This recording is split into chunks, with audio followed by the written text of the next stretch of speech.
하나님의 말씀은 누가복음 18장 말씀입니다. 누가복음 18장 15절부터 17절 말씀, 짧은 말씀 우리 다 같이 함께 봉독하겠습니다. 누가복음 18장 15절로 17절까지 다 같이 봉독합니다. 다 같이 시작. 사람들이 예수께서 만져주심을 바라고 자기 어린 아기를 데리고 오매 제자들이 보고 꾸짖거늘 예수께서 그 어린 아이들을 불러 가까이 하시고 이르시되 어린 아이들이 내게 오는 것을 용납하고 금하지 말라. 하나님의 나라가 이런 자의 것이니라.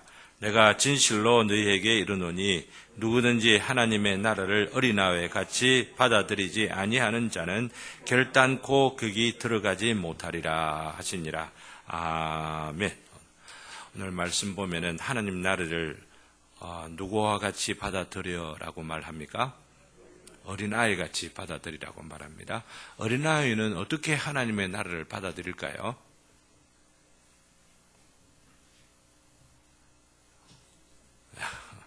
그냥 받아들이죠. 그냥 받아들이는 게 뭡니까? 믿음으로 받아들이는 거죠. 근데 믿음으로 받아들이는 것을 특별히 어린아이 같이 받아들인다라고 말하는 것은 따지지 않고 받아들일 때에 생각하지 말라고 하는 것은 아닙니다. 생각하는 것도 필요하고 또 그런 생각과 묵상들을 통해서 누가 주시는 건가? 어떤 것인 건가? 내가 어떤 필요가 있는가를 생각해 보면서 주저하지 않고 감사하면서 받아들이는 거죠. 왜 그렇습니까? 하나님의 나라니까. 하나님의 나라인 것을 내가 인간이 되어 생각하고 또 그러면서 거부하고 따지고 계산하고 타산하고 하나님 주시면 다 좋잖아요. 그렇지 않습니까?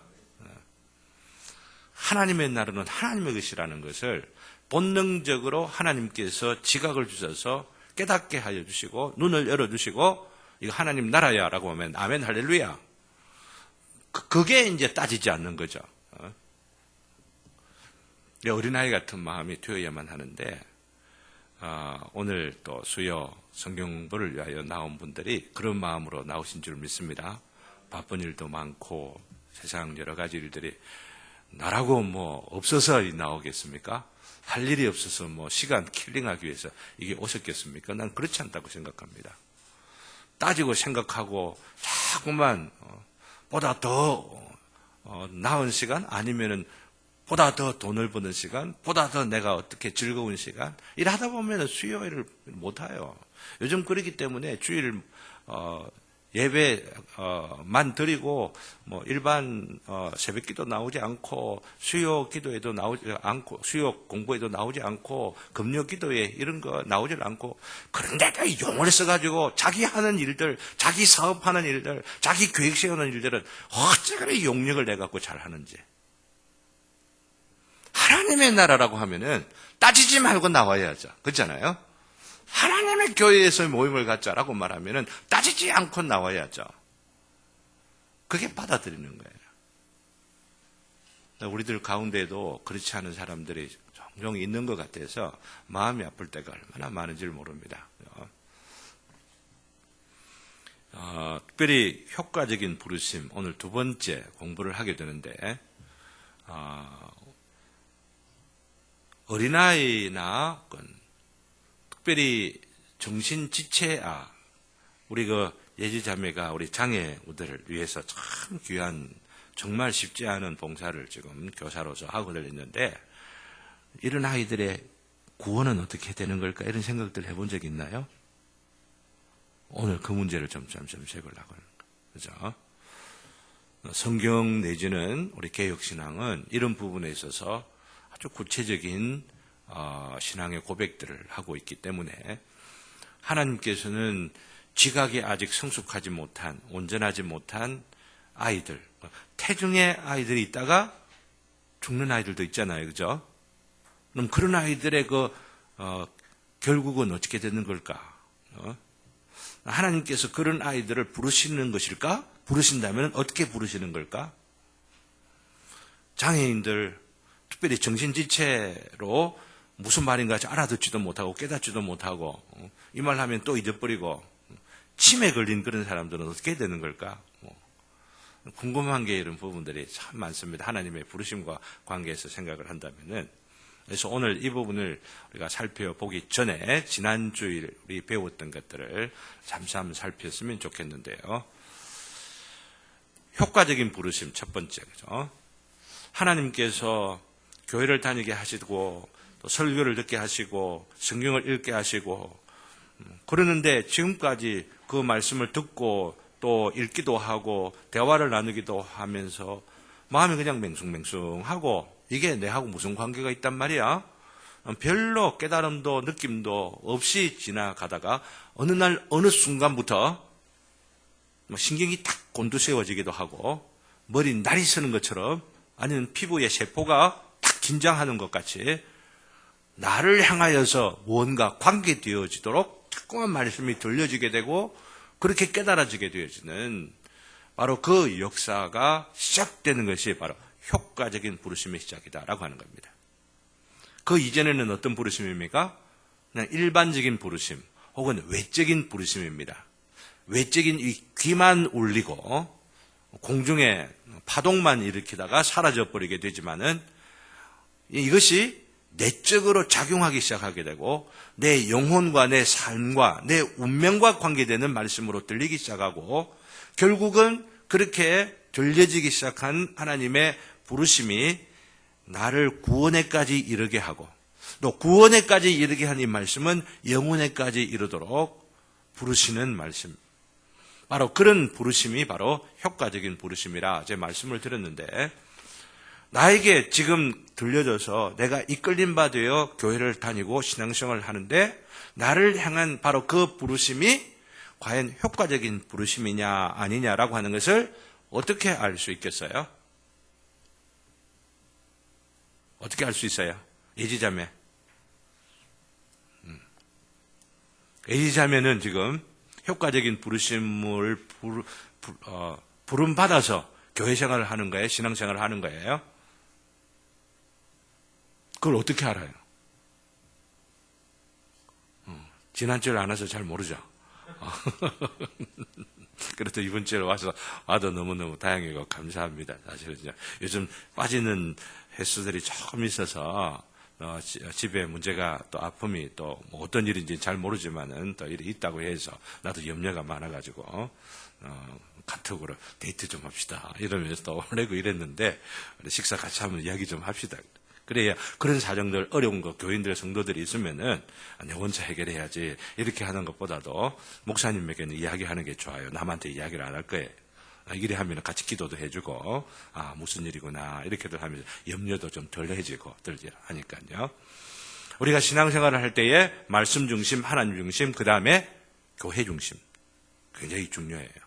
교회를 중심으로 해서 생활해 가면서 신앙생활이 자라게 되는 거죠. 이게 하나님 나라 중심이라 이렇게 말할 수가 있는 것이죠. 지역교회를 통하여 하나님의 나라가 어떻게 증거되어지느냐, 어떻게 그것이 또한 드러나게 되느냐라고 하는 것과 관계 생각할 때에 교회 중심이어야 한다는 것을 항상 우리가 생각을 해야 하는데요. 내가 어떻게 하나님의 효과적인 부르심 가운데 있느냐라고 하는 것을 아는 유일한 방법은 성경에서 제시한 대로 참 믿음을 갖고 성경에서 제시하는 대로 참 회개를 할 때예요. 참된 회개와 참된 믿음으로 하나님의 그 부르심에 대하여서 반응할 바로 그때에 바로 그 반응을 통하여서 나는 하나님에게 지금 효과적으로 부름을 받아왔구나라고 하는 것을 알지 내가 효과적인 부르심인지 아닌지를 알면은 내가 믿겠다. 백날 천날 돼도 전혀 알지는 못해요. 여러분들이 아셔야만 합니다. 그리고 또한 이 효과적인 부르심으로 말미암아 굉장히 중요한 부분인데 중생이 되어지는 것인데요. 이 효과적인 부르심으로 말미암아 되어지는 그 중생의 시작을 좁은 의미의 중생이라 이렇게 말합니다. 거듭남이라고 하는 이야기입니다. 그런데 이 거듭남이라고 하는 것이 진정으로 참되게 내가 되었느냐 안 됐느냐 하는 것을 내가 어떻게 아느냐 하면은 똑같은 대답을 할 수가 있습니다.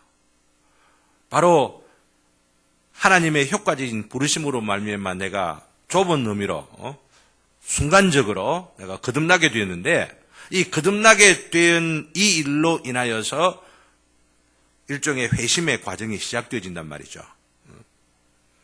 하나님께서 효과적으로 부르셔서 하나님의 말씀이 나와 관계되어진 것을 생각하고 내 안에 죄성이 자꾸 보이기 시작하고 이제는 보이지 않았는데 이제는 나는 굉장히 열심히 살고 나는 똑똑한 사람이고 나는 어려운 사람이고 착한 사람인 걸 생각했는데 더럽고 흉한 것들이 자꾸만 깨우쳐지게 되어지고 그게 보여지더라고 하는 이야기입니다. 그런데 이것을 청산한다 하고 회개를 한다 했는데 회개하는 대로 내 안에 있는 더러움과 흉함, 내 욕망들이 사라지지 않고 여전히 살아있는 것들을 보고 또 회개하고 또 회개하고 이러면서 이전에 했던 회개가 거짓이구나 참되지 않은 거구나 이런 것들을 반복하며 발견해 가는 그 가운데에 결정적으로 전인적으로 내 안에 있는 지성과 내 안에 있는 감정과 내 안에 있는 의지가 전반적으로 바뀌어지게 되는 역사가 있게 돼요.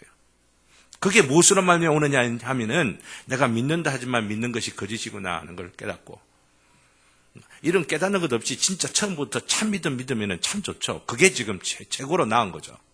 내가 회개한다고 했는데 내 회개가 거짓이었구나라고 하는 것을 깨닫는 거.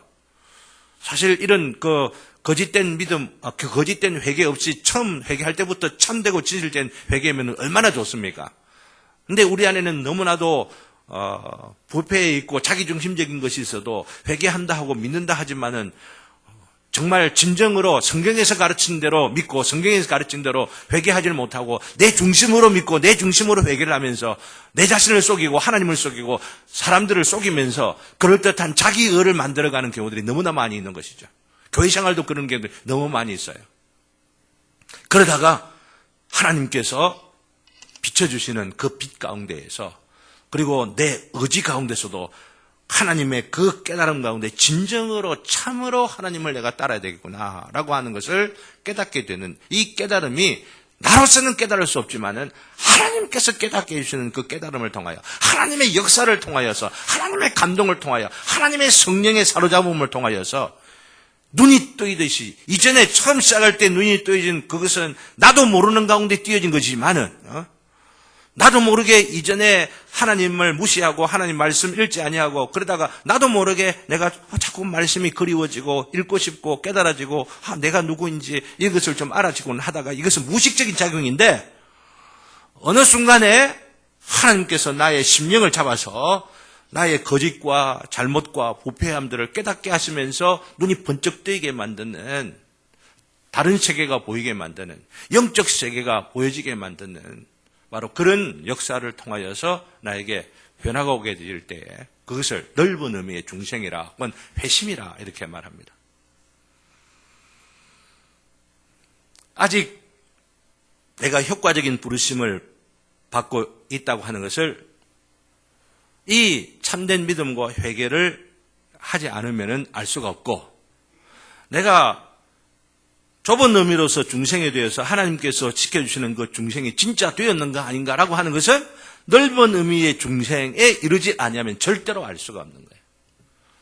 곧 믿음과 회개를 통하지 아니하고는 내가 효과적인 부르심 혹은 좁은 의미의 중생에 있다라고 하는 것을 절대 알 수 없기 때문에 가장 중요한 게 뭐냐면은 믿음과 회개라고 하는 것이죠. 바로 이 믿음과 회개를 통하여서 하나님의 효과적인 부르심을 체험하게 되고 하나님이 나를 사랑하셔서 그렇게 부르셨구나. 또한 그 부르심을 통해서 나를 이렇게 변화시킬 수 있구나. 이 변화가 참된 것이구나 라고 하는 것들을 확신할 수 있게 되는 것이죠. 이 확신이 없으면 항상 허리멍텅하게 생각합니다. 내 삶의 목적, 내 존재의 의미, 소망이 어디에 있는지를 알지를 못하고 허공만 치다가 바람만 잡으면서 지나놓고 나면은 왜 이렇게 살았는가 후회스러운 일들만 있게 되는 것이 하나님께서 만져주기 시작하는 그런 사람들 가운데도 수없이 있단 말이죠.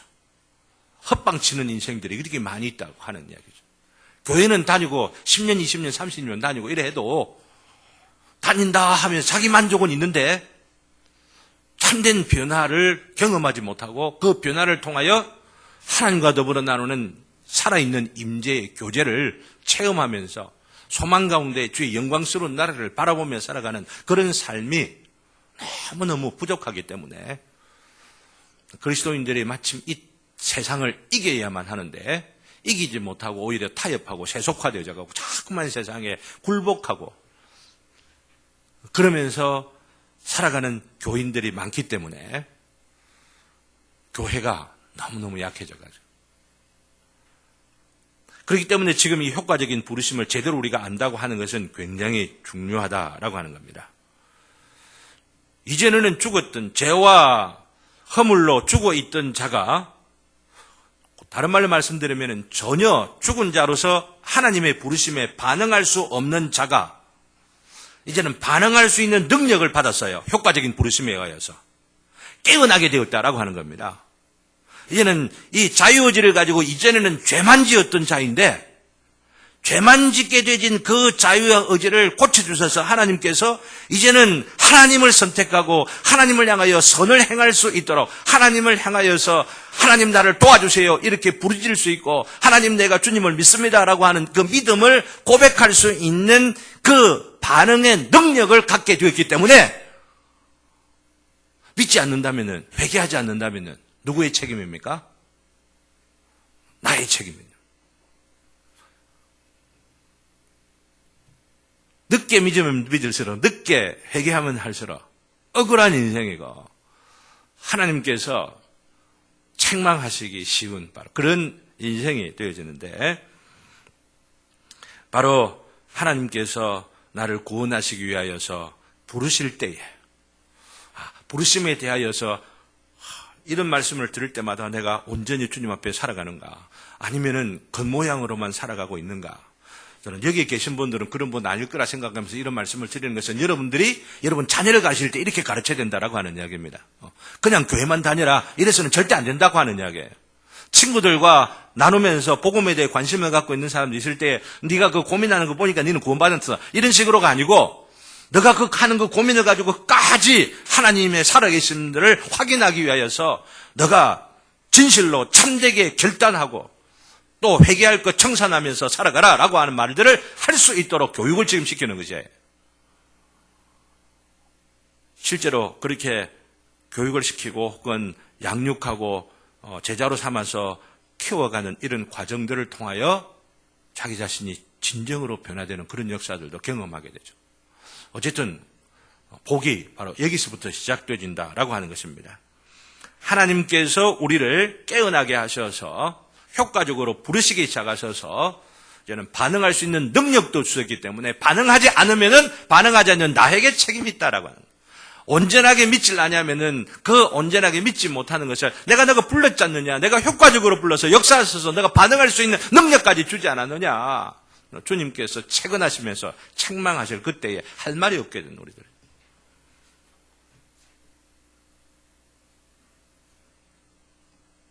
그럴 때 아멘 주님 도와주시기를 원합니다. 주님이 아니면 나의 구원이 없습니다. 주님이 아니면 나를 보람되게 하실 이가 이 세상에 없사옵고 나에게 생명과 진리와 소망 가운데 살아갈 수 있게 하시는 이가 주님 아니고는 전혀 없는 줄을 믿고 주님께 나오니 나를 도와주시기 원합니다. 이런 마음으로 나오는 이들이 누구냐 하면 어린아이 같은 마음이죠.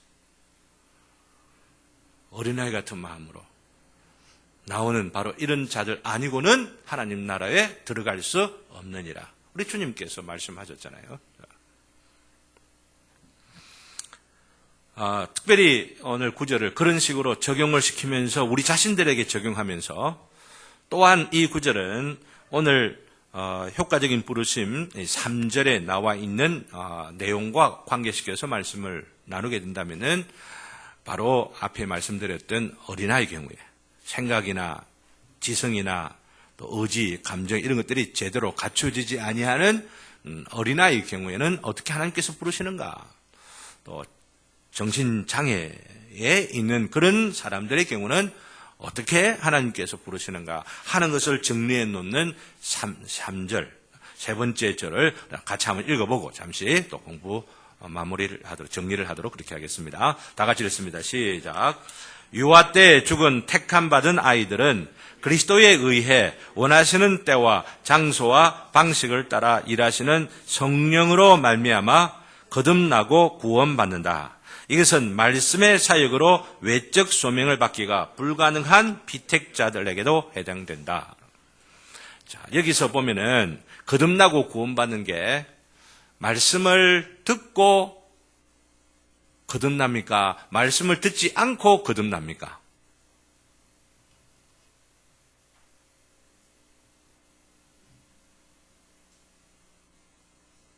어린아이들은 말씀을 듣고 이해할 수 있습니까? 없습니까? 그런데도 거듭나고 구원받는다 해놨죠.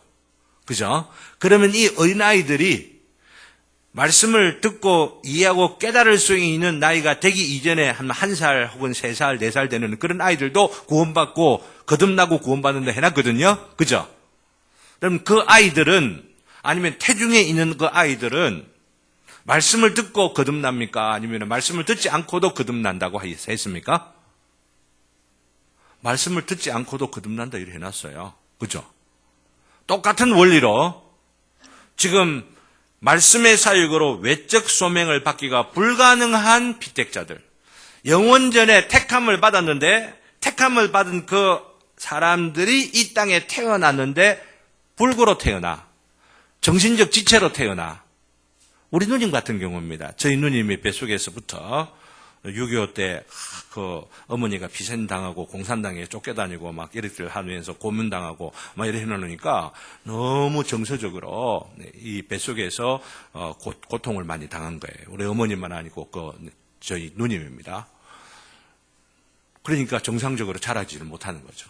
이 뇌가 제 기능을 하지 못하는 그런 어떤 형편들 가운데에서 내가 어릴 때 그 모습들을 생각하면은 이런 것들을 좀 미리 좀 알고 참 전문적인 치료나 이런 것들을 좀 더 이렇게 해갈 수 있도록 했다고 한다면은 더 조금 연장도 할 수도 있었고 좀 더 참 그 수를 누릴 수 있도록 하게 했을 텐데 이런 생각들을 해보게 되어집니다. 그런 경우에 사람들은 말씀을 이런 것들을 말씀을 못 알아듣기까지는 안 했지만은 그 정도에 따라서는 말씀도 전혀 못 알아듣는 그런 상태가 있는 사람들이 있거든요. 네, 그런 사람들은 그 말씀을 통해서 말씀을 듣고 거듭나는 것이 아니고 말씀 없이도 말씀 듣기 이전에 하나님께서 성령으로 말미암아 하나님의 뭐라고 했어요? 성령으로 말미암아 어떻게 한다고 했어요? 그 원하시는 때와 장소와 방식을 따라 있어요. 성령님이 가장 기뻐하시고 기뻐하시는 때에 기뻐하시는 방식을 쫓아서 그 심령, 그 영혼을 변화시키는 일이 있다라고 하는 겁니다. 이 변화를 여러분들이 굉장히 중요한 줄 생각을 하고 오늘 이 과에서 계속 공부하는 그 내용이 어떤 내용이냐 하면은 여러분들이 어린아이들이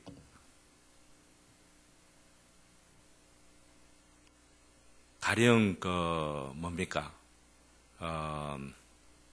태중에서 죽는 아이들 있잖아요, 그죠? 특별히 현대에 오면은 굉장히 많아지거든요. 이런 것이 살인이냐 아니냐 이런 논쟁들이 미국에서 일어나기도 하고 말이 없는 가운데에서도 우리나라에서도 많이 일어나는 줄 알고 있거든요. 그런 것의 윤리적인 것이 어떤 의미를 갖고 있느냐라고 하는 것은 차치하고 제가 지금 말씀드리려고 하는 것은 이 영혼들이 구원받느냐 구원받지 못하느냐. 여러분 어떻게 생각하세요? 여러분들 의견을 먼저 한번 들어보고 이야기를 했으면 좋겠어요. 권정희 우리 전사님은 어떻게 생각하세요?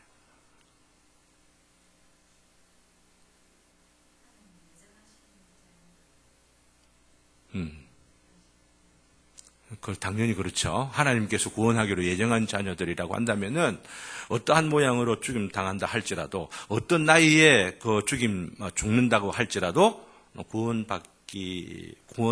받게 되죠.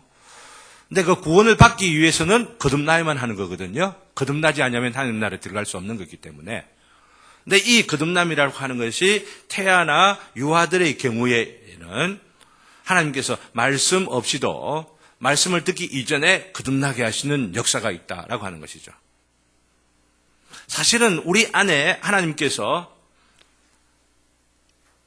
그 어두움 가운데 빛이 있으라 라고 하시면서 그 어둠을 밝혀주시는 하나님의 그 음성은 기록된 말씀, 이거 이전에 하나님께서 기록된 말씀을 사용하셔서 설교자들을 통하여 말씀을 전하고 이렇게 하기 이전에 하나님께서 당신의 택함 받은 하나님의 백성들에게 그 태아에 있는 아이들이든 그 정신지체아에 있는 상태에 있는 그런 아이들은 하나님께서 직접 빛이 있으라라고 말하면서 거듭나게 하시는 역사가 있는 것이죠.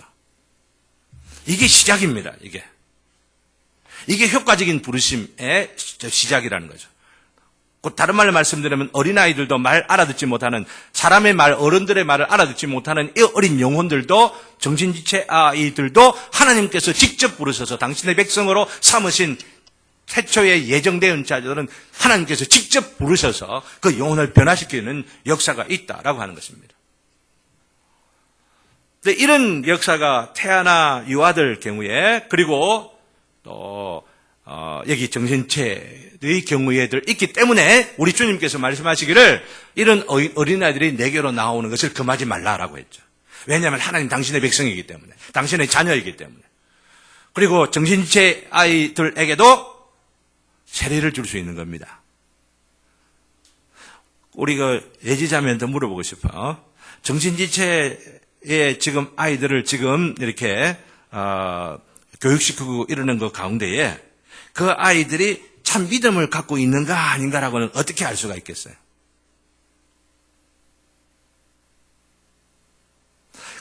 내가 키우던 아이들 가운데에 어떤 아이를 세례를 줄 수 있도록 이렇게 양육해 본 적이 있어요? 그것 조금 한번 마음속에 다 목표를 갖고 한번 해보세요. 얼마나 중요한지를 몰라요. 지금 장애우들을 데리고 사역들을 계속 하는데 이 사역들을 통해 가지고 어떻게 하면은 이 아이들에게도 복음을 전하고 이 아이들을 어떻게 주님께로 인도할까라고 하는 거, 이건 하나님께서 하신다면 하거든요. 하나님께서 그런 일을 하실 때에 하나님께서 내 말은 잘 못 알아들어도, 혹은 내가 말을 안 해도 하나님께서 그런 영혼들을 부르시는 일이 먼저 있다라고 하는 이야기죠. 그리고 하나님께서 먼저 부르신 바로 이 사람들 있는다는 것을 믿기 때문에 이런 아이들에게 어떻게 그러면 말씀을 전하려고 하고, 또 전혀 하나님의 말씀을, 이런 설교자들 기록된 말씀을 풀어서 설명하는 이런 일 없이도 하나님께서 변화시킨 바로 그 심령을 우리가 같이 하나님의 자녀가 되었다라고 하는 것을 고백할 수 있는 하나님의 교회에 소속된 교인으로서 인정하고 받아들일 수가 있느냐라고 하는, 즉 세례를 주느냐라고 하는 그런 문제들과 더불어서 우리가 생각을 할 때에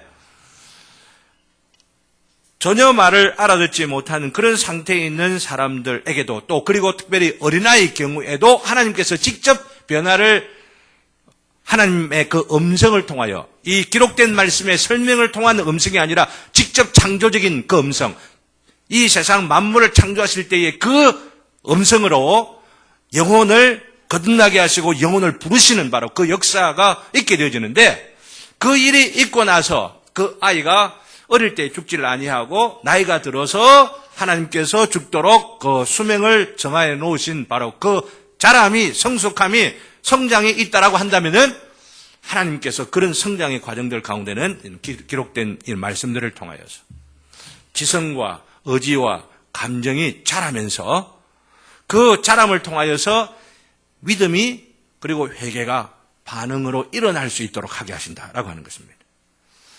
맨 처음에 알아듣지도 못하던 그 어린 나이에, 어린 연령에, 그리고 이 정신지체 이런 상태에 있는 이 아이들을 하나님께서 먼저 부르셔서 중생의 그 거듭남, 그 역사를 하게 하셨을 때에 바로 여기에는 믿음이 표현되질 아니하여도, 회개가 그 심령 가운데에 드러나질 아니하여도 이미 씨앗이 다 뿌려져 있는 거예요. 믿음의 씨앗이 뿌려져 있고 회개의 영이 이미 주어져 들어가 있는 것이죠. 그런데 이미 들어가 있는 믿음의 씨, 회개의 영이 아직 지적으로, 의지적으로, 또 정적으로 자라질 아니하기 때문에 그 수준에 따라서 표현되지 아니할 뿐이지, 이제는 나이가 들고 또 세월이 가면서 그 마땅히 반응할 수 있는 지적인, 의지적인, 감정적인 능력의 수준이 충분하게 자라게 되면은 아주 어릴 때에 이미 주어져 있던 그 믿음의 씨앗이, 그리고 회개의 영이 작용하여서 이제는 표현하게 되는 거죠. 내가 예수님을 믿습니다 라고. 네, 이런 것들을 우리 생각을 하면은 어릴 때에 죽는 아이들이라 하더라도 주님께서는 천지에 창세 전에 구원하기로 예정한 자들이라고 한다면은 아직 믿음을 표현하지는 못한다 하더라도 그 영혼들은 하나님께서 구원하셔서 하늘나라로 인도하신다라고 하는 것. 이것을 우리가 알아야만 합니다. 이것을 우리가 확정하기 위해서, 우리가 좀 더 확인하기 위하여서 이 어린아이들이 태어나면은 구약의 백성들에게는 난지 8일 만이면 할례를 베풀었고 신약의 백성에게는 뭘 베풉니까? 유아세를 베푸는 거예요. 유아세를 받은 자들은, 유아세를 받지 않고 죽은 그런 아이들은 우리가 어떻게 되어 있는지 우리는 확정할 수가 없어요. 하나님께 맡긴 수밖에 없죠. 우리가 이 아이들이 구원받았다라고 하는 그 확정을 우리가 할 수가 없어요. 어떤 사람들은 보기 좋도록 어린아이들 죽은 때는 어린아이 때 죽은 아이들은 모두 다 구원받는다. 이런 식으로 하면은 이야기가 굉장히 듣기가 좋잖아요. 그죠? 그래서 그렇게 생각하고 그렇게 주장하는 사람들이 있습니다. 여기 뒤에도 기록을 해놓고 있는 것을 여러분 참고하시면 되겠습니다. 그러나 우리 웨스트민스터 신앙 고백서에서는 그렇게 하질 않습니다. 그렇게 이야기하지 않고 유아 세례를 받은 자들, 받게 한 자들, 이 아이들은 부모님의 하나님과 더불어 맺은 언약의 기초에서 이 자녀들도 부모님 맺은 그 언약에 이 자녀들이 태어난 그것으로 인하여서 언약을 함께 맺은 자들임을 일종의 고백하고 또 인을 찍음으로 인하여서 이 자녀들이 언약의 자녀들이 되는 것을 하나님께서 인정하셨단 말이죠.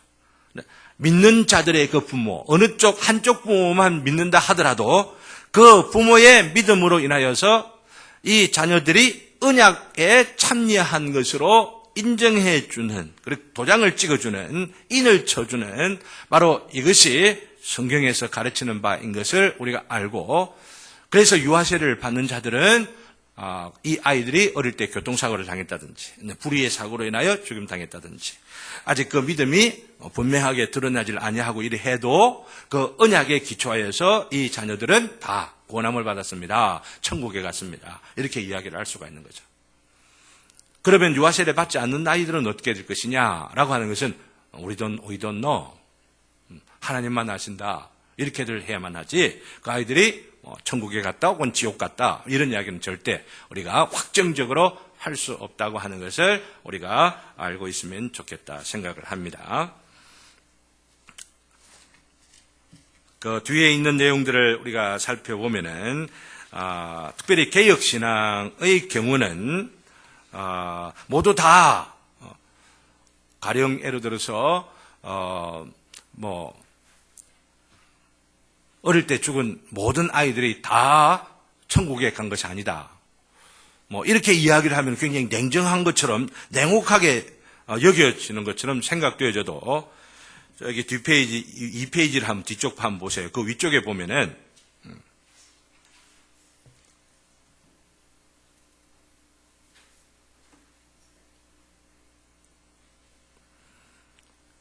하나님의 예정, 하나님의 그 작정하심에 달렸다라고 말하지 아니하고 알미니언자들은 뭐라고 이야기하냐면은 오직 믿는 믿음으로 말미암아 구원을 얻는다라고 주장을 하거든요.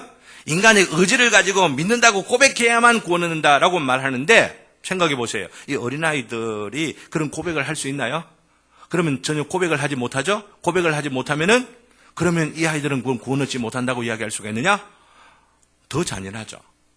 정신지체의 경우도 어떻게 이 아이들이 지성이 있어서 아니면은 판단력이 있어서 내가 예수님이 누군지 아니면 입술로 그것을 고백하고 또 그것을 인정하면서 내가 믿습니다라고 말할 수가 있느냐 말이죠. 그런 말을 전혀 할 수가 없는 그런 상태의 아이들은 다 그러면 구원받지 못하느냐? 라고 본다면은 굉장히 더 알미니안주의자들이 더 냉정하다고 볼 수가 있고 냉혹하다고 할 수가 있죠. 왜냐하면은 그 사람의 믿을 수 있는 능력에 기초해가지고 구원 얻는다, 구원받지 못한다라고 말하기 때문에 그렇죠. 개혁신앙은 어떤 사람이 믿을 수 있는 능력이 있느냐 없느냐, 이해력이 있느냐 없느냐, 혹은 의지가 있느냐 없느냐, 이것에 달린 것이 아니고 무엇에 우리의 구원이 달렸다고 말하는 겁니까? 하나님의 영원한 작정에 달렸다고 하는 거죠. 하나님에게 달렸다고 말하는 것이죠. 그리고 하나님께서 구원하실 자들은 비록 인간이 보기에 믿음을 표현할 수 없는 그런 상황이나 혹은 믿음을 표현할 수 있는 이런 능력조차 없는 것처럼 보이는 그런 아이들이라 할지라도, 그런 사람이라 할지라도 하나님의 작정 가운데 있는 자들은 하나님께서 어떤 방식이든 구원해 내신다라고. 이것이 더 자비로운, 이것이 더 좀 관용적이고, 이것이 더 하나님의 그 자비가 드러나고 있는 어린아이의 구원에 대한 이해다라고 하는 것을 알고 계시고, 여기에 우리 구원의 소망이 있다라고 하는 겁니다. 사람에게 구원의 소망이 있는 것이 아니고 누구에게 구원의 소망이 있다는 겁니까? 하나님에게만 구원의 소망이 있다라고 하는. 그 외에는 다른 소망 어느 누구에게도 있을 수가 없다라고 하는. 이것을 우리가 알면서 고백하면 참 좋겠습니다. 그래서 이제 마지막 질문들 가지고 정리를 하면서 놓친 부분이 있으면 간단하게 넘어가도록 그렇게 하겠습니다. 1번, 구원은 효과적인 부르심에 의해서 주어지는 것임을 가르치는 가르침에 예외적인 자들을 말해 보십시오. 효과적인 부르심에 의해서 주어지는 것을 가르치는 가르침에 예외적인 자들, 즉 다른 말로 말씀드리면은 하나님의 말씀을 듣고 깨닫고 이해하여서 의지적으로 판단하고 내가 믿습니다 이렇게 말하지 않고 구원을 받게 되어지는 자들. 말씀드렸죠. 어릴 때 죽은 택함받은 유아들과 외적으로 말씀 등을 듣고 이해하면서 부르심을 받을 수 없는 자들, 정신지체자들이라고 하면 되겠습니다. 다음 두 번째, 개혁신앙이나 칼빈주의는 알미니안주보다 구원받은 자들에 대해 더 많은 소망을 갖게 합니까? 아니면 더 적은 소망을 갖게 합니까? 그게 충분히 이해가 됩니까? 예, 더 많은 소망을 갖게 합니다. 이 소망의 근거가 무엇이기 때문에? 사람이 아니고 하나님이기 때문에. 하나님이 더 풍성한, 더 든든한, 더 완벽한 소망의 근거이시기 때문에 그 소망의 근거하여 더 많은 아이들이 구원에 이르게 된다고 하는 것을 말할 수가 있다라고 하는 겁니다. 왜 그러느냐 설명하고 있죠. 중생을 인간의 능력에 의존되는 것으로 결코 설명하지 않기 때문입니다. 개혁신앙이 그렇다고 하는 겁니다. 다른 입으로는 칼빈주의는 결코 우리의 거듭남, 우리의 중생, 우리의 구원, 이것이 결코 사람에게 달렸다 이렇게 말하지 않고 하나님에게 달렸다라고 말합니다. 4번 봅시다. 유아들이 어린 시절에 거듭날 수 있음을 확증해주는 성경 구절들은 어떤 것이 있습니까? 누가복음 18장 우리가 읽었던 말씀이죠. 그죠? 예수님께서 부르신다라고 하는 것은 이런 아이들이 하나님 나라에 들어갈 수 있다라고 하는 것은 어린아이들도 또 이 어린아이들로 표현하고 있는 예수님께서 이 누가복음에 기록되어 있는 아이들을 나타내는 헬라어는 아주 어린 아이들, 젖먹이 아이들을 말하는 것이라 볼 수가 있습니다. 그래서 부모들이 와가지고 예수님 보고 머리에 안수 좀 해주세요 이러면서 찾아온 거예요. 그죠? 좀 만져주세요 이렇게 하는 것은 안수해 주세요 이렇게도 하면서. 근데 예수님 귀찮다고 제자들이 오지 말라, 가라, 물러가라 라고 말할 때 예수님께서 어린아이들 오는 것을 금하지 말라 이렇게 말씀하신 아주 어린아이들, 말귀 잘 못 알아듣는 어린아이들, 예수님인지 아닌지 전혀 모르는 그런 아이들. 네, 예수님 이러면 수염 잡아 당기고 콧구멍 쑤시고 막 이러면서 장난치고 이러는 아이들. 그렇죠? 그러나 그런 아이들도 구원에 이를 수 있다라고 하는 거예요. 제가 이 장훈이 형제가 없기 때문에 제가 이 말씀을 좀 드립니다. 장훈이 형제를 하나님께서 구원할 수 있을까요, 없을까요? 네, 어떤 이들은 저에게 말하기를 뭐 장훈이한테 신경 쓰지 말라라고 저한테 이야기를 직접 노골적으로 더 이야기를. 품위가 없는 것처럼. 그죠? 그렇게들 여기는 것을 보면서 이들의 믿음이 도대체 무엇인가 이런 생각을 하며 제 마음 가운데 참 안타까운 마음을 금할 수가 없습니다. 이 영혼의 인격이 어떠하든지 신분이 어떠하든지 가정상태, 경제적인 여건이나 이런 것들이 어떠하든지 하나님 앞에서는 한 영혼이라고 하는 거 이거 볼 줄 알아야 돼요. 이거 볼 줄 알아야 됩니다. 이 사람이 와서 헌금도 안 하고 어쩌면은 막 또 좀 이상한 짓들을 하고 오히려 분위기를 깨치고 또 이러는 일들이 있지만은 중요한 것은 이런 영혼이라도 하나님께서는 구원하실 수가 있다라고 하는 이 믿음을 교회가 잊어버리면은 교회는 교회 아닙니다. 인간의 집단이 사교적인 집단을 끝나는 거죠. 그런시 위해서 기도해 주시기를 바라고요. 그런 마음을 갖고 품어주시고 그러면서 기도하고 영적인 세계가 무엇인지를 하나님께서 하시면은 그 눈을 열어 보게 하실 수가 있다라고 하는 것을 나 알고 이런 일이 일어나야 나는 교회가 된다고 생각하기 때문에 그런 마음들을 함께 다 가졌으면 좋겠다고 생각을 합니다. 그리고 그렇게 거듭난 영혼은 거듭나지 않은 갑부보다도 더 귀하죠. 더 영광스러운 모습으로 변화되어질 것입니다. 그런 역사, 그런 기적이 정말 초자연적인 역사가 병 치료받고 그러면서 어떻게 이야기했더니 승진하고 아니면 떼돈을 벌고 이런 일도 우리 교회 성도들에게 있기를 바랍니다. 정말 이런 신나는 일들이 있었으면 좋지만은 그래서 이 영혼이 거듭나는 이 기적 이것이 있을 때에 다른 그런 기적들이 다른 어떤 정말 즐거운 일들이 참된 것이 되지 않을까 하는 생각들을 하게 된다는 겁니다. 5번입니다. 성경은 신앙 고백서의 진술을 해석할 때에 어떤 한계점을 우리들에게 제공해 주고 있습니까?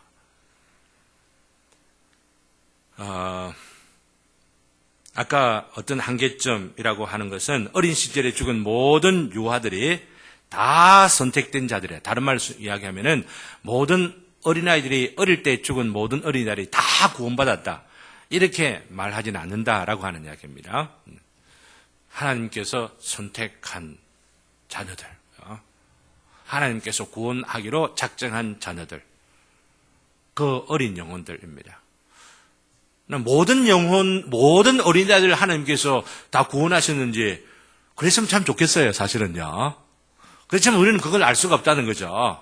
어른들의 경우를 볼 때에 어떤 어른들은 구원하시고 어떤 어른들은 구원하지 않기로 하나님께서 이렇게 예정하신 것을 볼 때에 어린아이들의 경우도 어떤 어린아이들은 구원하지 않았겠구나. 이렇게 우리가 일반화시킬 수는 있지만은 그러나 구체적으로 궁극적으로는 모르는 거예요. 단지 소원은 다 어린아이 때 죽으면은 다 구원받으면 좋겠다. 그래서 어느 성경 구절에 보면은 어릴 때 나가지고 죽는 것이 더 복될 뻔했다라고 탄식하는 그런 탄식들이 욥기 같은 데 보면 나오잖아요. 왜냐하면은 나이 들어 자꾸만 살아가면 갈수록 뭘 많이 지어요? 죄를 더 많이 짓고 살아가잖아요. 사는 순간순간마다 하나님을 찬양한다 하면서 얼마나 위선적이고 거짓된 것들이 얼마나 많이 있네. 그렇기 때문에 우리가 우리 스스로 우리의 목숨을 끊어서는 절대로 아니 되지만은 죽는 것을 두려워하지 말고 오히려 죽는 것을 소망하는 것. 이 죽는 것을 소망한다기보다도 주와 함께 하기를 소망하는 이 바울과 같은 바로 그런 심령으로 죄를 살 때에 그런 참 심령으로 사는 바로 그런 자들에게 우리 주님께서는 새하늘과 새 땅, 새 예루살렘이 이 땅 가운데 임하여지게 될 때에 우리 눈물을 닦아주시는 놀라운 위로가 있을 줄로 믿습니다. 6번째 봅시다. 보정되지도 않은 어떤 주장을 미국의 연합장로교회에서 계속하고 있습니까? 웨스트민스터 신앙고백서를 개정한 이 교단이 미국 연합장로교회입니다. 여기서 개정할 때에 바로 유아들이 선택받은 자들의 유아들만 구원에 이른다라고 하는 이 구절들을 그대로 두는가 싶었는데 서론 부분에서 무슨 말을 보태느냐 하면은 이 구절은 이렇게 되어 있는 것은 선택받은 자들의 자녀들만 구원에 이르게 된다라고 하는 것을 이런 식으로 해석해야 된다라고 고쳐놓았어요. 어떻게 고쳐놓았느냐 하면은 모든 자녀들은, 모든 어린아이들은 다 구원을 받게 된다라고 하는 식으로 고쳐서 읽어야 된다라고 하는 식으로 서론을 고친 거죠. 거기다가 또 그런 뒤에 그런 경향, 그런 신학적 사고, 그런 정신들을 전제하고 있는 사상들을 34장, 35장 이렇게 첨부해가지고 웨스민스터 신앙고백서를 개정을 했죠. 그렇기 때문에 저는 이 웨스민스터 신앙고백서를 개정한 이 정신을 우리는 경계해야 된다고 생각을 하기 때문에 33장까지를 우리가 고백하는 그런 웨스민스터 신앙고백서를 우리가 회복해야 된다. 이렇게 말하고 우리 고신총회도 계속해서 의견들을 갖고 이야기를 했는데 제가 이전에 있는 교회에서 생기는 어떤 문제들 때문에 제가 잠시 정신을 차리지 못하는 그런 가운데 제가 안식년을 있는 가운데에 질의해 놓은 것에 답을 해놨는데 참 이상하게 답을 해놨더라고요.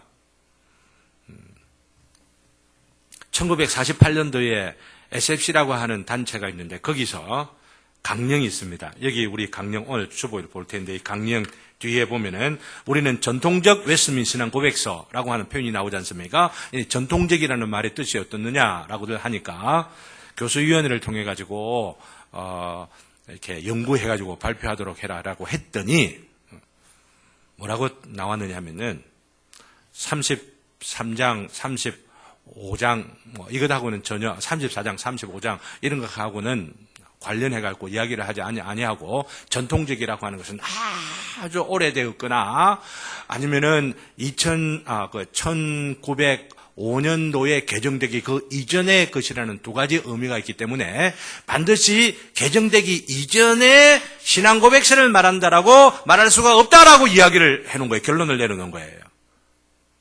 이 결론이 어떤 모순이 있는 거 여러분들 눈치채실 수가 있습니까? 아주 오래 전부터 있었던 웨스민스터 신앙고백서가 아무리 오래 전부터 있다 하더라도 1643년을 더 이상 거슬러 올라갈 수가 없어요. 그럼 1643년부터 1905년도까지 거기에 개정된 거라면 똑같은 말이라고 하는 이야기입니다. 똑같이 33장 가지고 있는 것이라고 하는 이야기. 33장만 돼 있는 그 웨스민스터 신앙고백서를 이 SFC라는 학생단체가 신앙고백서로 삼고 있다라고 하는 의미가 전통적 웨스민스터 신앙고백서가 우리의 신조다라고 표준이다라고 고백하는 것이죠.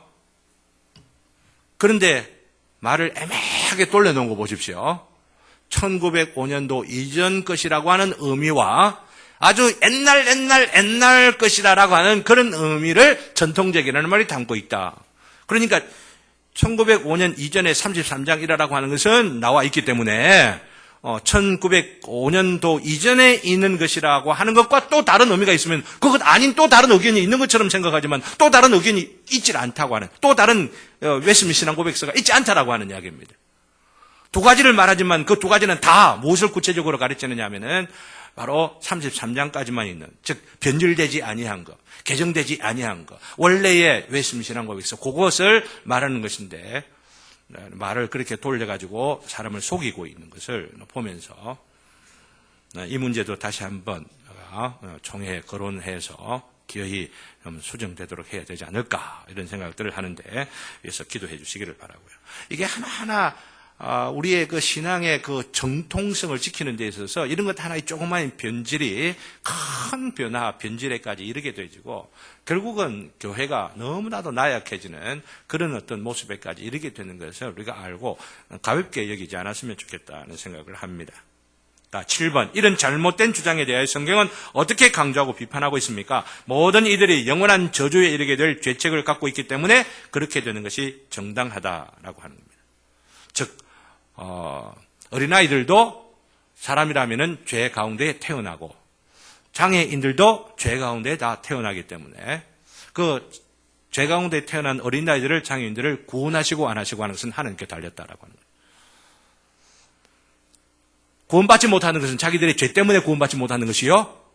구원받게 되는 것은 하나님의 은혜로 구원받게 된다라고 하는 것이죠.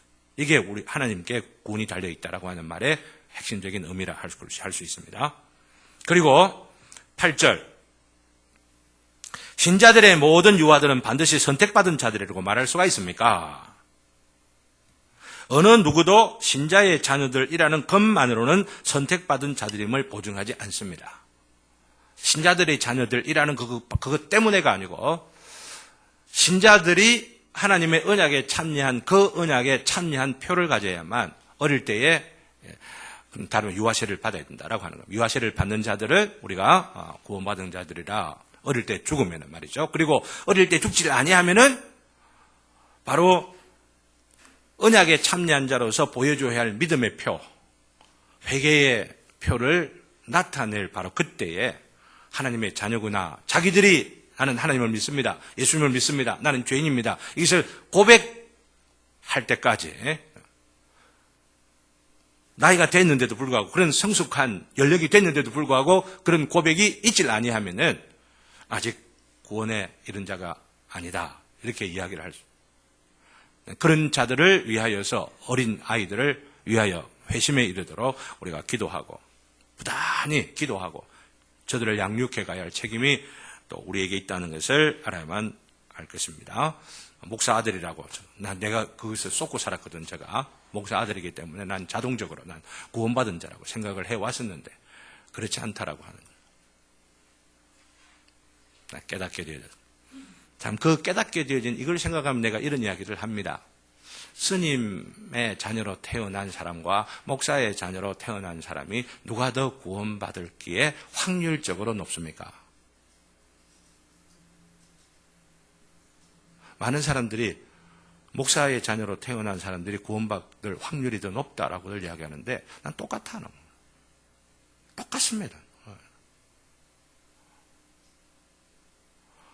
오히려 목사의 자녀로 태어난 사람은 책임이 더 많습니다. 목사의 자녀로 태어났는데도 불구하고 그 복음을 받아들이지 못하고 영접하지 못하고 변화되어 살아가지 못하면 하나님께 받는 책망이 더 크다라고 하는. 그래서 모태신앙은 없어요. 모태신앙은 없어요. 하나님의 부르심으로 인하여서 우리의 구원이 결정된다라고 하는 바로 이 말씀을 생각하고 오늘 말씀 마치도록 하겠습니다. 171장 찬송 부른 뒤에 기도하고 마치도록 하겠습니다.